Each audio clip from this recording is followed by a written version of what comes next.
Los Zetas. Los Zetas stand apart in the annals of criminal organizations, not only for their brutality, but for their origins. This Mexican cartel was initially formed by the deserters of the Mexican Special Forces, trained in advanced military tactics. Their inception marked a significant shifting in the nature of drug-related violence in Mexico, introducing a level of professionalism and brutality that was previously unseen. Their origins date back to the late 1990s when the leader of the Gulf Cartel had recruited a group of elite soldiers to serve as his personal bodyguards and enforcers. These former soldiers, well trained in combat and counterinsurgency, would soon become much more than bodyguards. They evolved into a powerful arm of the Gulf Cartel, spearheading the expansion of its drug trafficking operations and violently eliminating its rivals. Los Zetas' military background significantly altered the dynamics of the Mexican drug war. They'd introduced new levels of violence and tactics, such as beheadings and mass killings, which were previously rare in cartel conflict. Their methods were not only brutal but also designed to instill fear while demonstrating power. Public displays of violence like hanging bodies from bridges or leaving decapitated heads in public places became hallmarks of their terror campaign. In 2010, they broke away from the Gulf Cartel, leading to a bloody turf war that contributed to a spike in violence all across Mexico. Their operations extended beyond drug trafficking, encompassing human trafficking, extortion, and arms smuggling. Their reach and influence spread not only across Mexico but also into Central America and the United States, making them a transnational threat. The Hells Angels. The Hells Angels Motorcycle Club, with its iconic Death's Head logo, is more than just a group of motorcycle enthusiasts. It's an emblematic figure in the landscape of outlaw biker gangs, notorious for rebellious ethos and criminal activity. Since forming in 1948 in California, the Hells Angels have evolved from a band of post-World War II biking aficionados into a global syndicate, often mired in controversy and criminal enterprise. The club's reputation is built upon a foundation of mystique and rebellion, attracting members who resonate with its image of rugged individualism and defiance of societal norms. This outlaw persona, however, is not only for show. The Hells Angels have been linked to various criminal activities, including drug trafficking, arms dealing, extortion, and violent crime. Their criminal operations are not only isolated incidents, but a systematic part of the club's activities, making them a significant concern for law enforcement agencies worldwide. One of the most striking aspects of the group would be their organized structure, resembling a corporation more than a loose gathering of bikers. They have a defined hierarchy, a set of rules, and even hold trademark rights to their logos and club paraphernalia. The club's chapters spread all across the globe into 30 countries, operating with a degree of autonomy, yet adhering to the overarching ethos of the Hells Angels brand. The Aryan Brotherhood. The Aryan Brotherhood, also known as the Brand, AB, or the Alice Baker, is a notorious prison gang with neo-Nazi and white supremacist ideology. The roots can be traced back to the 1960s in San Quentin Prison in California. Formed for self-protection against other ethnic prison gangs, the Aryan Brotherhood would quickly evolve into a violent criminal organization both inside and outside of prison walls. The gang's philosophy is steeped in racial hatred, and its members often bear tattoos with Nazi symbols and other white supremacist iconography. But the Brotherhood is more than just a group of ignorant racists. It's a ruthless criminal enterprise. The gang is involved in various illicit activities, which includes drug trafficking, extortion, and murder for hire, and their operations are not confined to prison. They extend well beyond the bars, with members continuing their activities after release. One of the most chilling aspects of the Brotherhood is its blood-in, blood-out policy. To join, prospective members have to commit a violent action such as murdering an enemy or someone designated by the gang. Similarly, leaving the gang is not an option. Members are bound for life, and betrayal will often result in death. Despite comprising a small percentage of the prison population, the Brotherhood is responsible for a disproportionate amount of violence. Their members are known for their brutality and willingness to use extreme violence to assert their dominance while protecting their own interests. This has made them one of the most feared gangs within the United States prison system. Comando Vermelho. Comando Vermelho, or the Red Command, is not your ordinary criminal gang. Its origins are as unique as they are dramatic. Emerging from the depths of Brazil's brutal dictatorship era, the gang's journey from political dissent to being one of the most formidable drug trafficking organizations in Brazil is a tale of survival, adaptation, and ruthless ambition. The story of the gang begins in the 1970s in the impressive environment of Brazil's military dictatorship. Inside the confines of Rio de Janeiro's Grand Prison, political prisoners were housed alongside common criminals. This mixture of ideologically driven individuals and hardened criminals had created a melting pot of ideas and skills. And the political prisoners, many of whom were leftist guerrillas, had shared their knowledge of organization, resistance, and warfare with their fellow inmates. In this unlikely setting, the gang would be born. Initially, their activities were centered around prison breaks and rebellion against the oppressive system. However, as members would be released or escaped, they then took the organizational skills and fervor that they had honed in prison to the streets. They quickly realized the lucrative potential of the burgeoning drug trade and began to establish control over favelas, the sprawling, impoverished neighborhoods that house a significant portion of the city's population. The CJNG. The CJNG is a name that's rapidly become synonymous with the Mexican drug war's changing landscape. Its rise from relative obscurity to one of the most powerful and violent criminal organizations in Mexico is both alarming and indicative of the evolving dynamics in the world of drug trafficking. Formed in 2009, the CJNG initially emerged as a splinter group from the weakening Milenio Cartel. It would be founded by El Mencho, a former police officer turned drug lord, and under his leadership, they displayed a remarkable ability to exploit opportunities while filling power vacuums that were created by the decline of other cartels. The CJNG's ascent is characterized by its extreme violence and military-style operations, and unlike other cartels that may prefer to operate in the shadows, they gain notoriety for their brazen acts of violence often carried out in the public space. Beheadings, mass graves, and the use of high-powered firearms and explosives are all part of their modus operandi. This approach is not only about eliminating rivals or enforcing control, it's also a statement, a demonstration of power, and a warning to authorities and competitors alike. What sets them apart would be their strategic and sophisticated approach to the drug trade.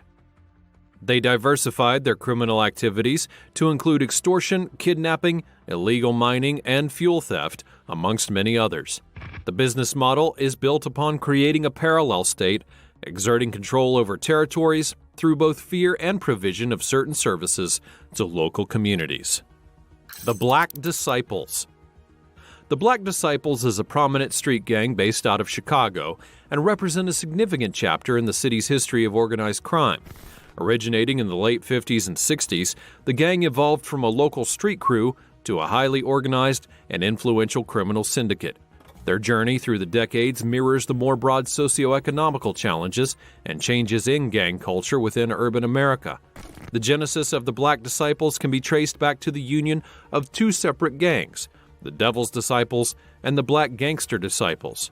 David Barksdale, the leader of the Devil's Disciples, had played a pivotal role in the alliance, which initially formed for mutual protection against rival gangs and the consolidation of power in drug and criminal enterprise.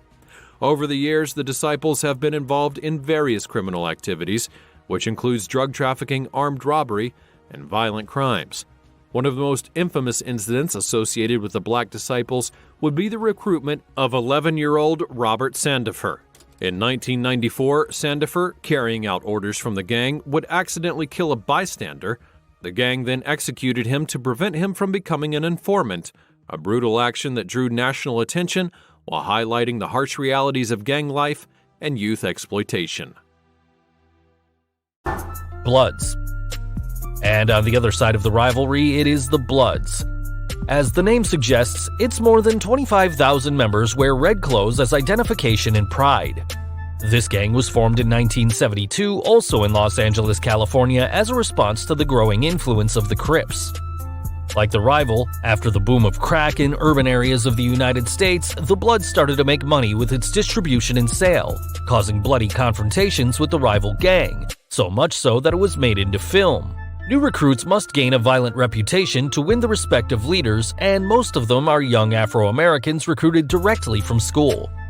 If you ever thought that there was nothing worse than staying at school, maybe staying with the Bloods would have been worse, don't you think?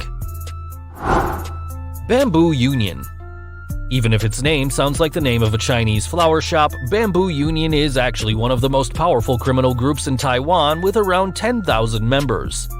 Although they consider themselves businessmen, their trade is organized crime, drug trafficking, extortion, and silencing of journalists who try to find out a lot about them. Formed in the 50s in mainland China, the gang soon moved to Taiwan where it flourished like bamboo. By the 1980s, the Bamboo Union's influence in heroin distribution had expanded to Chinese neighborhoods of California and casinos in Las Vegas, making the gang more powerful, specifically within local politics. This gang doesn't have a hierarchical system, each division is led by a big brother, and new members had better follow the rules unless they wanted to get a finger cut off. Mora Salvatrucha. You knew this was next, so the position number 1 belongs to Mora Salvatrucha, which is considered the most violent and largest gang in the world, reporting almost 50,000 members. Even though this gang identifies with Central America, it has its origins in Los Angeles, California in the 80s and 90s with the purpose of defending Central American immigrants. But it soon became a criminal organization responsible for drug trafficking, murder for hire, theft, kidnapping, gun sales, and illegal immigration.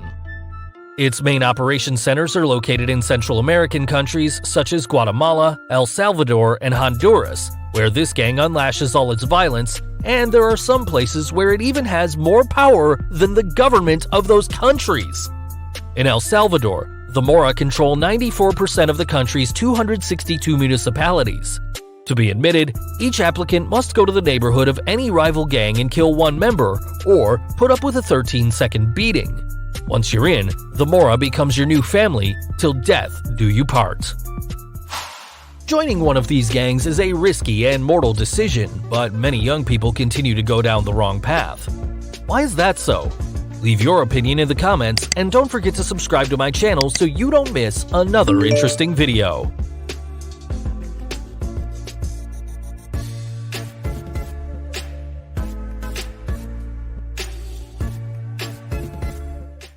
Number 4. The Hells Angels.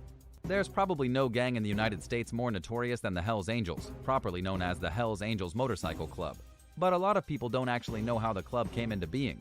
It started in 1948 as a club for motorcyclists in California. Specifically, it started in Fontana, and they got their name from the bomber crews in World War II who called themselves the Hells Angels. By 1961, the gang had spread all the way in part of New Zealand. They became infamous by 1965 when the Attorney General of California, Thomas C. Lynch, issued a report on how motorcycle gangs were committing hoodlum activities. For their first few years in the spotlight, the Hells Angels were mostly known as dangerous outlaws. They were notorious barroom fighters, they were exceedingly violent, and the process to become one of the members included initiations that often had to do with committing illegal activities and even beating or killing people. It was the 1970s when law enforcement officials began to realize they were manufacturing and distributing methamphetamine. While the Hells Angels have lost much of their notoriety by now, they still have clubs functioning all across the world. Nowadays, they actually do a lot of charity work and toy drives, but their colorful past remains vivid. Number 3. The Mongols. The Mongols are a lesser-known bike gang, kind of similar to the Hells Angels. They too were made in California, but a few years later than the Hells Angels in 1969. They were nothing more than a mainstream motorcycle club, their goal to simply hang out and have fun. Today, the Mongols are considered to be one of the most dangerous gangs still in operation in America. They went from a mainstream club full of normal guys to an army of violent bikers in about 15 years. Today, most of the Mongols' 2,000 members are Hispanic males. Most of their favorite pastimes is racially motivated violence. They've become known to lash out at African American civilians and gang members indiscriminately. It was the Bureau of Alcohol, Tobacco, and Firearms that named them the most violent gang in America. This is in part because of the gang war they fought with the Hells Angels in the 1980s, gaining control of Southern California despite being tiny compared to the larger gang.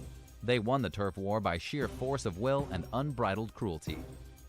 Number 2. Simon City Royals. The Simon City Royals were formed in 1952, making them one of the oldest gangs in continual operation anywhere in the U.S. They're also one of the largest predominantly white gangs involved in the country.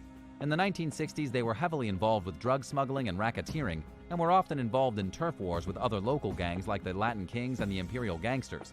The Simon City Gang battled a gang called the Royals and lost, forcing the two gangs to merge together, becoming the Simon City Royals. The gang wars went on, like really on and on without end, until the 1990s when things finally started to calm down. It was always over turf and drug distribution. Today, the Simon City Royals still have a heavy presence in the prison system and still control parts of the Chicago North Side. They're also in Wisconsin and Mississippi. Number 1. The Black Spades. The Black Spades is a gang that started off in the Bronx in the late part of the 1960s and became wildly popular in the 1970s. The gang officially formed at a junior high school. They were just a bunch of kids influenced by groups like the Black Panthers and the Nation of Islam. In the beginning, they wanted to organize a fight against racism and bigotry.